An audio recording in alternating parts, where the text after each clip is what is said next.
I worked the night shift at the hospital. I was used to it, even after my husband lost his job. Those late nights were the norm.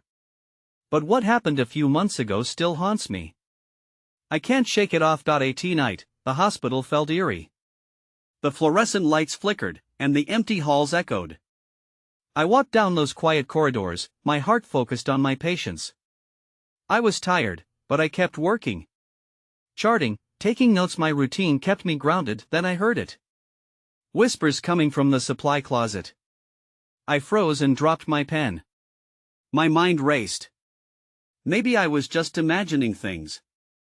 The door to the closet was shut tight. But the whispers kept going. They were faint but insistent. I shook my head, trying to ignore it. I pushed on with my reports, but the whispers stayed in my mind each night. They got louder. Sometimes I'd hear them right when I walked into the break room. Other times they'd follow me as I roamed the dim halls. My heart would race. Was I losing my mind?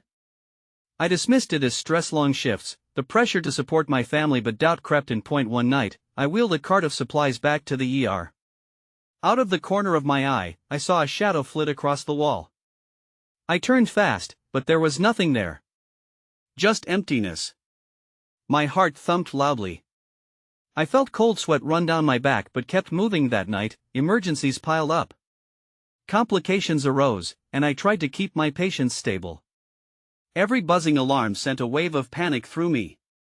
More whispers crept in. Were the ghosts of lost patients lingering? Each new shift made me question if I was losing it. But I couldn't ignore it. I settled in the break room again, ready for the whispers. The clock ticked softly, feeling like it was mocking me.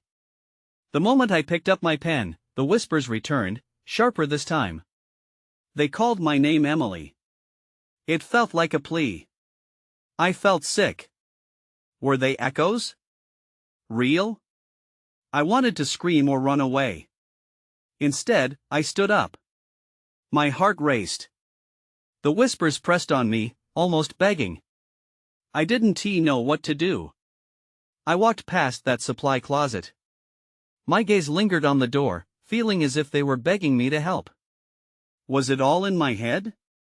Or was something wrong with the hospital? I took a deep breath, ready to leave. But just then, I felt a presence behind me. I turned back to the closet. It was empty. I thought I saw something, a blur of movement, but it was gone. I stepped back, feeling cold dread flood my veins. I glanced at the door one last time and hurried out of the break room.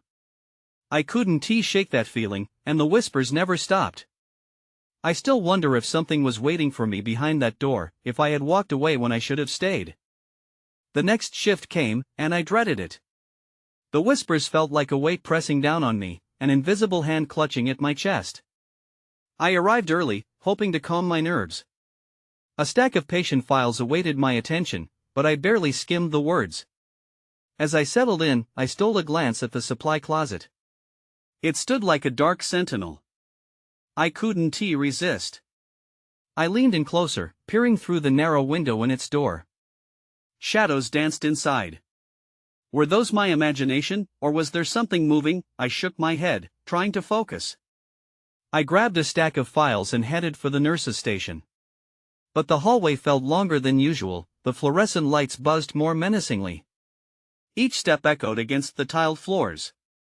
I wanted to turn back, to flee, but I forced myself to keep walking. Throughout the night, the soft whispers taunted me. I avoided the break room, but they lingered.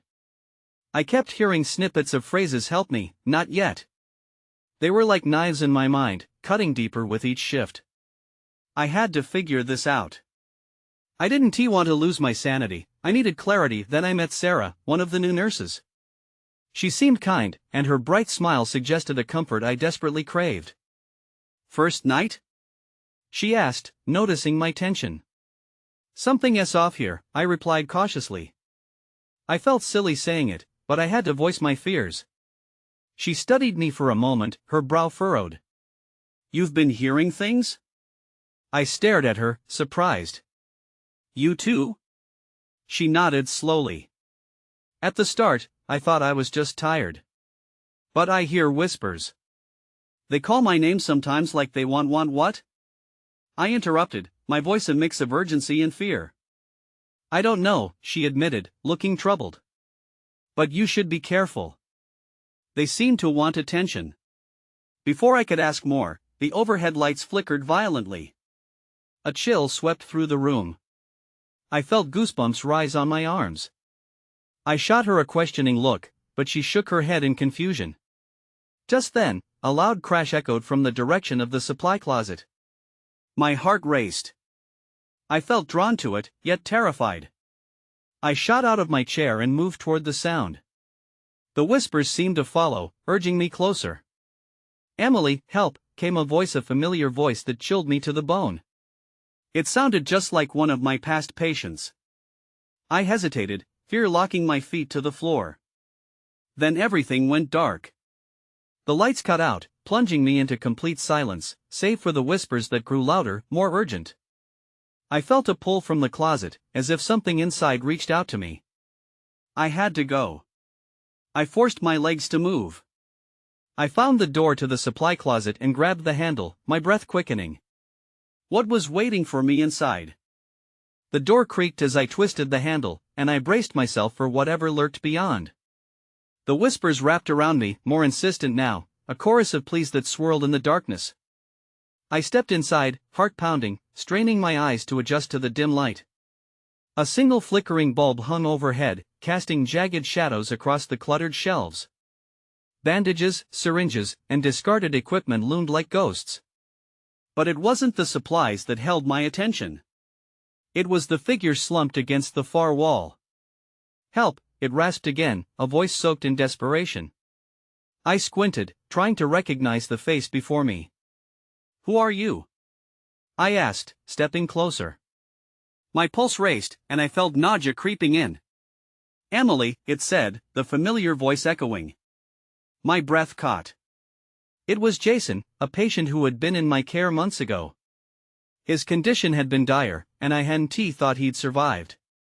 "What happened to you?" I stammered, fear clenching my throat. He looked different, skin pale and mottled, eyes wide with something more than just fear, something desperate. "I'm stuck," he groaned. "They won't let me go." I glanced over my shoulder, expecting the door to slam shut, or something to pounce from the shadows. "What do you mean? Who won't let you go?" His eyes flickered toward the shelves behind him. "They want you. They've been waiting." Unease rippled through me as I felt the air grow heavier, the whispers echoing ominously. "I can't stay here. You have to tell me how to help you." "They don't want to be alone," he said slowly, each word dragging like a stone. "They want to pull you in." Suddenly, the spotlights overhead flickered violently, casting the room in blinding light. I shielded my eyes, disoriented by the harsh brightness. When I opened them again, Jason was gone. The walls around me began to pulse, and the shelves seemed to lean inward, as if alive. "Emily," the voices grew louder, a cacophony of cries, beckoning. I stumbled backward, eyes darting around for a way out. But there was no escape. The door felt miles away. I could feel something cold slipping around my ankles, tugging me back toward the darkness. Panic consumed me, and I yanked at the door. It wouldn't budge. "Let me out!" I screamed. The whispers crescendoed, drowning out my cries. I took a deep breath, regret flooding in. The ghostly presence of Jason had awakened something in me, a sense of urgency mixed with dread. Then I heard Sarah's voice outside the door, frantic. "Emily! Are you in there? Help me!" I shouted back, my voice wavering. The door rattled, and a crack of light spilled in. "Hold on!" As I fought against the force pulling me down, a surge of adrenaline shot through me.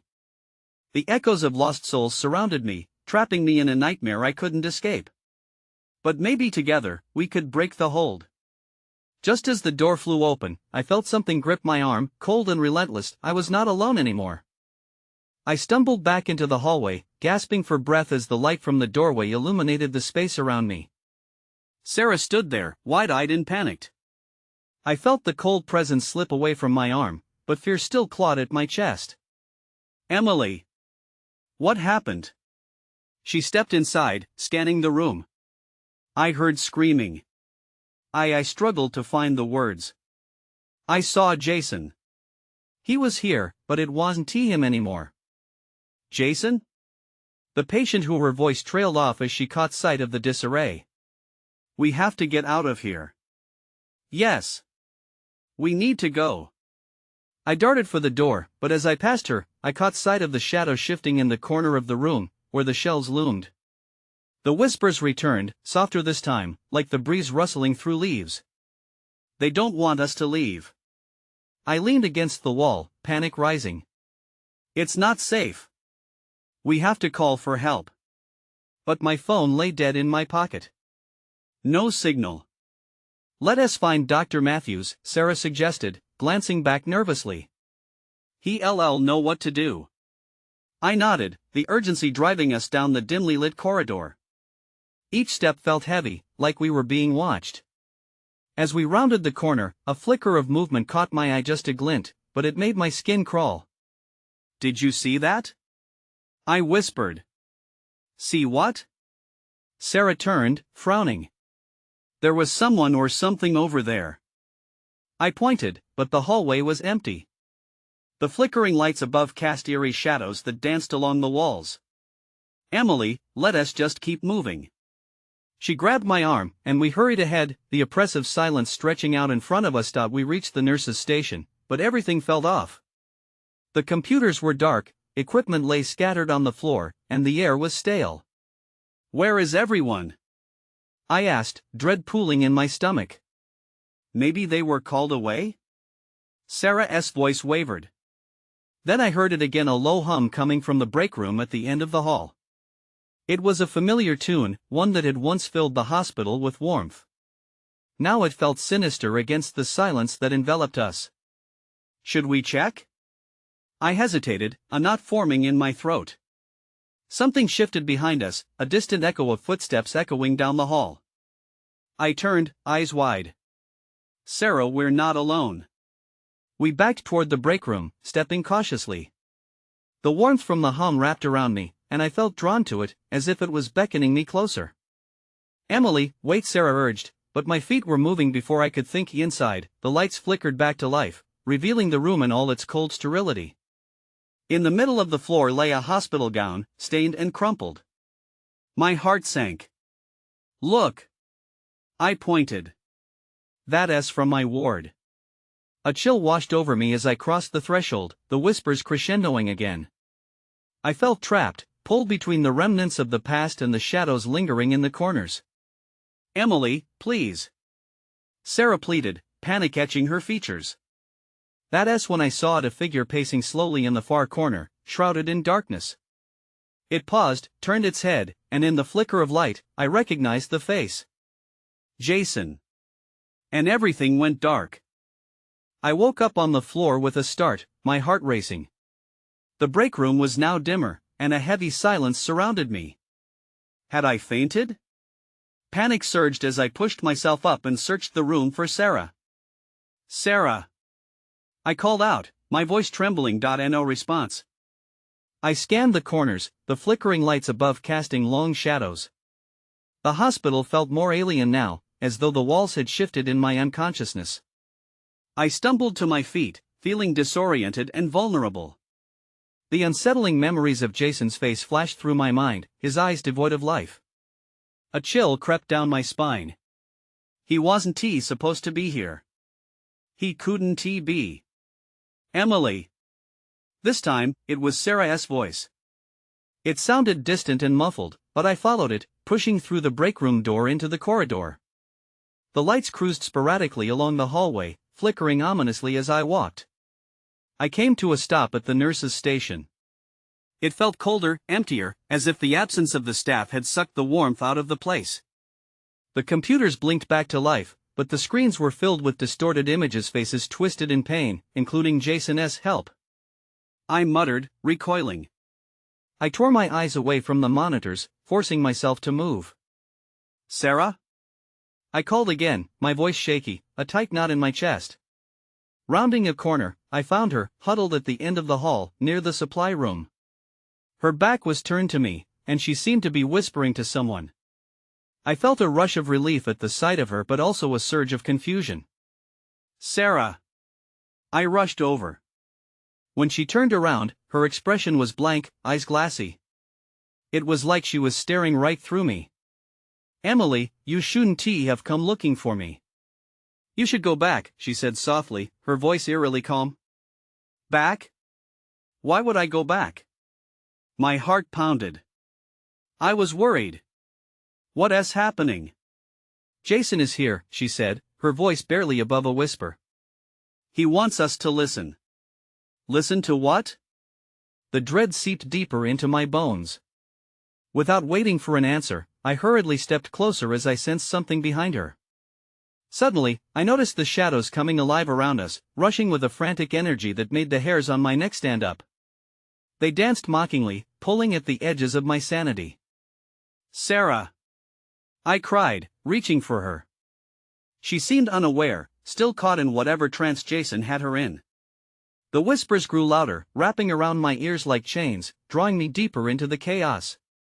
"Emily, you have to," Sarah began, but before she could finish, the lights flickered once more, plunging us into a twilight. She faded momentarily, only to reappear with a wild look. "Run!" But before I could react, the shadows lunged forward, and a familiar face emerged from the darkness. Jason lurked at the edge, his expression twisted in pain. And just like that, the world around me collapsed into silence. I stumbled backward, my breath hitching in my throat. The shadows wrapped around Jason, distorting his figure into something monstrous, but it was his eyes that held me captive, hollow, pleading, and yet so angry. I couldn't understand how he was here, how he could be both the person I remembered and something else entirely. I hadn't processed Sarah's command to run when panic surged through me. Instead, I turned on my heel and sprinted down the hallway. The sound of my heart pounded in my ears, louder than my footfalls against the floor. I needed to get away, to escape whatever this was. I didn't stop until I reached the nearest stairwell. As I ascended, I could feel the shadows creeping up behind me, seeming to mock my attempts to evade them. I rushed up the stairs, frantically searching for any sign of life. The higher I climbed, the more I became overwhelmed by the eerie quiet. It was as if the entire hospital had been swallowed whole. On the third floor, I pushed open the door and stepped into a deserted hallway. The room numbers glared down at me more sterile than ever, like a countdown to my own demise. My eyes darted between closed doors, hoping one would be unlocked, but a sense of urgency drowned my thoughts. Where was Sarah? "Emily," a soft voice rang out.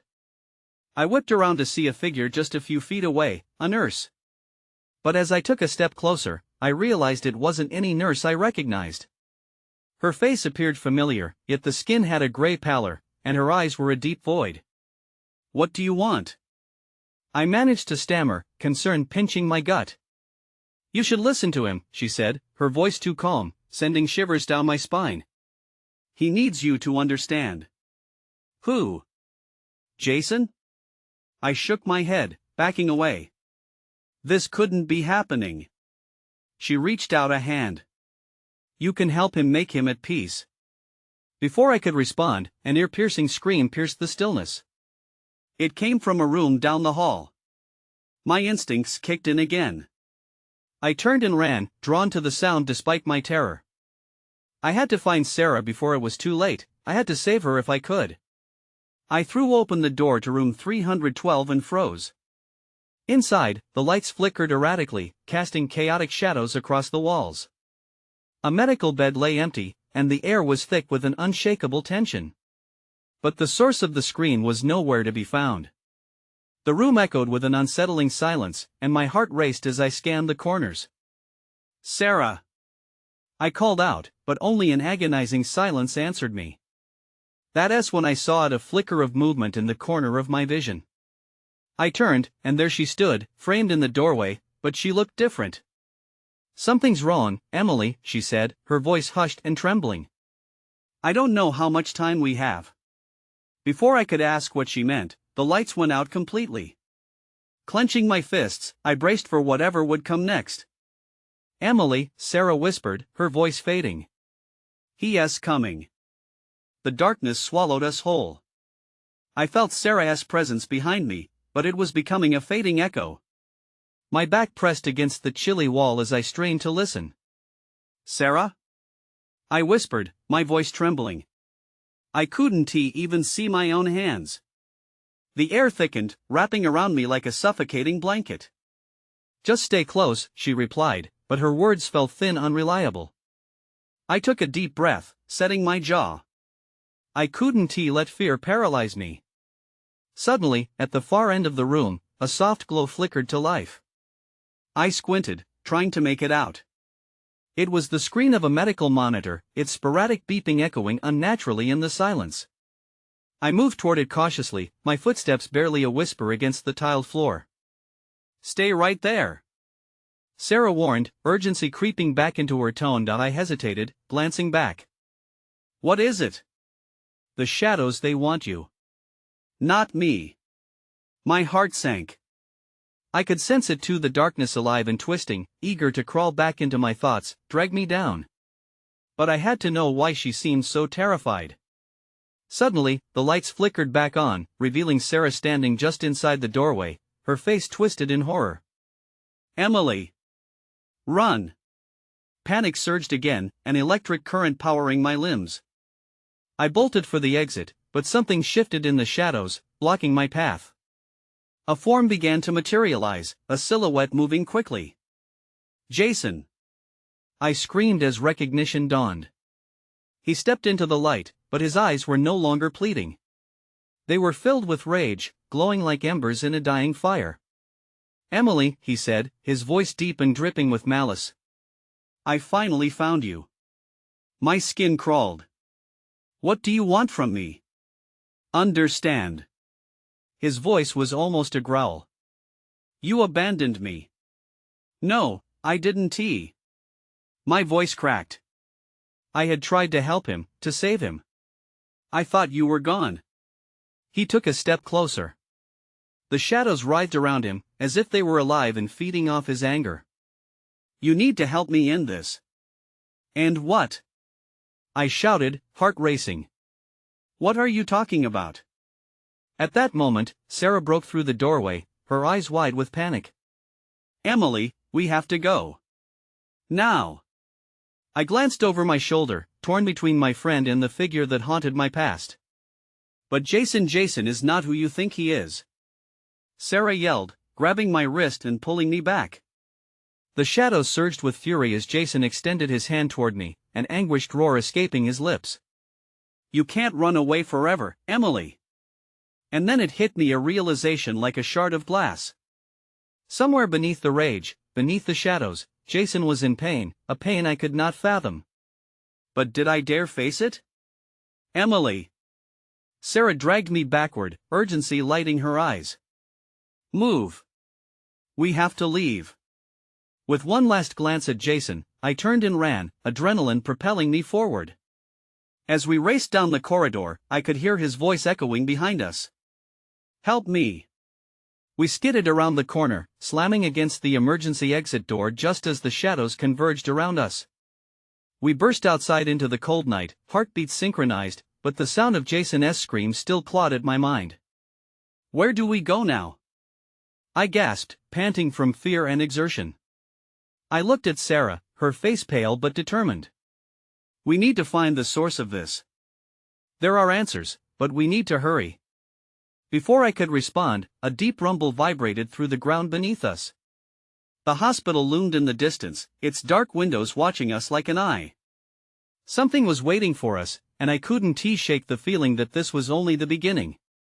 The chill of the night air bit at my skin as I followed Sarah down the gravel path. I could still hear Jason's voice echoing in my mind, twisting my insides. "Help me."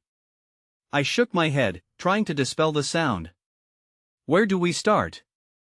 I asked, glancing back at the looming structure.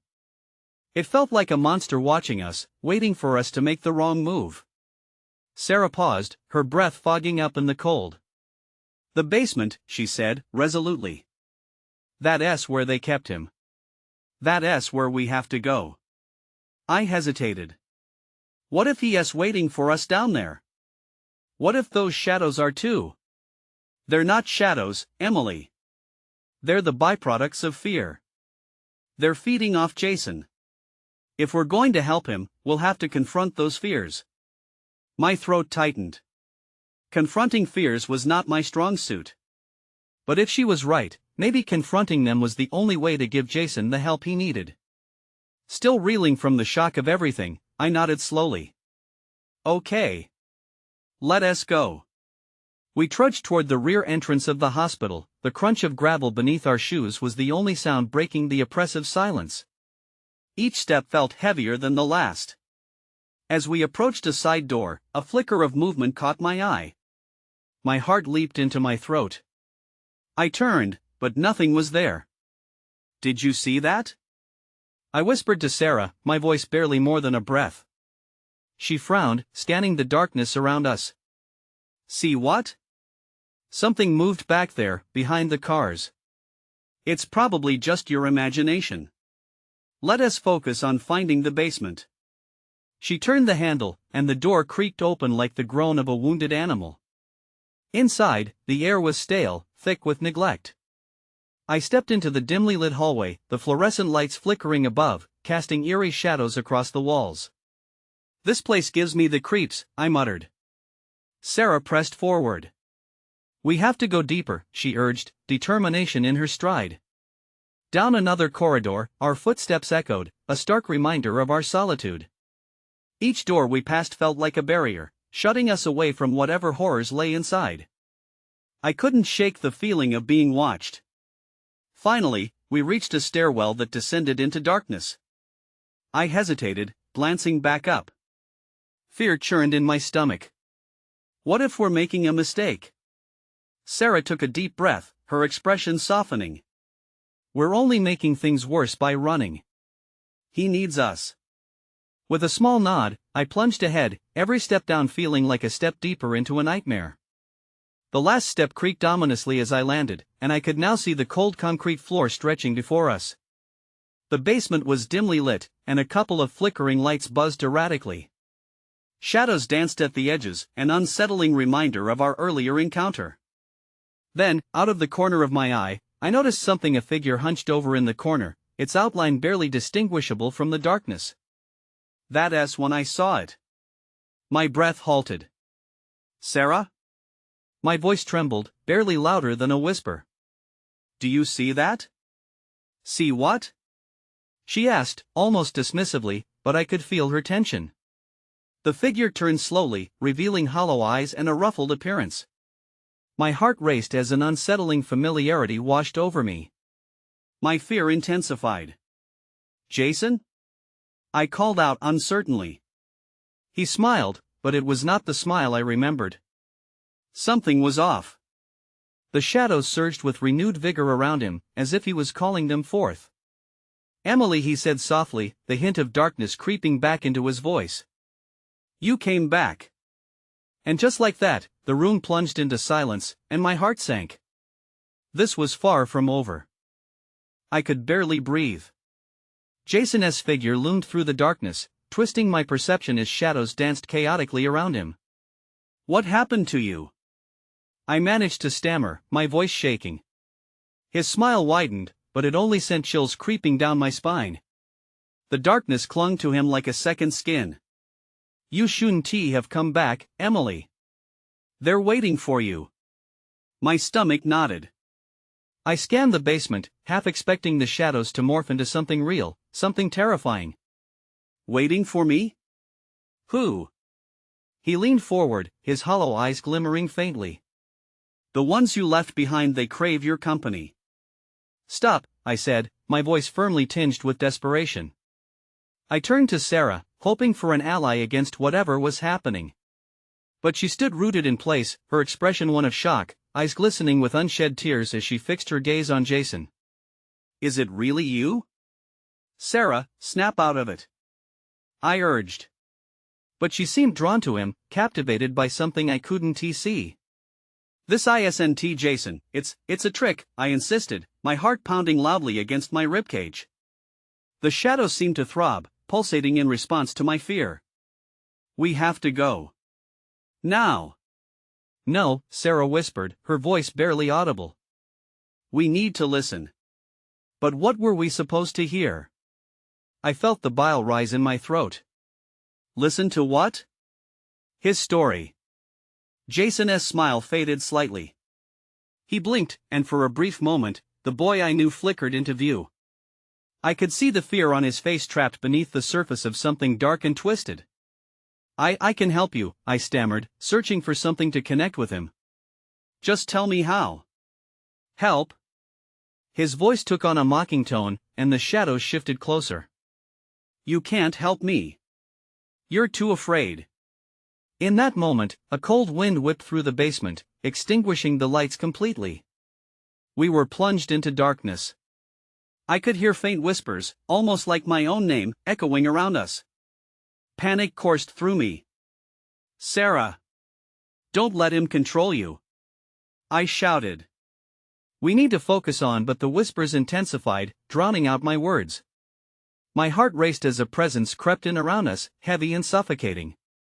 Fear coursed through the air like electricity, crackling with anticipation. Then I felt a hand grip my arm, an instinct kicked in. I pulled away and stumbled backward, nearly colliding with Sarah. What the hell was that? A soft sob broke through the buzz of the shadows. Emily, I don't want to be here anymore, she said, her voice trembling. Then let us leave. Now. But it was too late. A figure emerged from the encroaching dark, a silhouette that embodied pure dread. Stay with me, Emily, Jason's voice whispered, seductive yet terrifying. You're just starting to understand.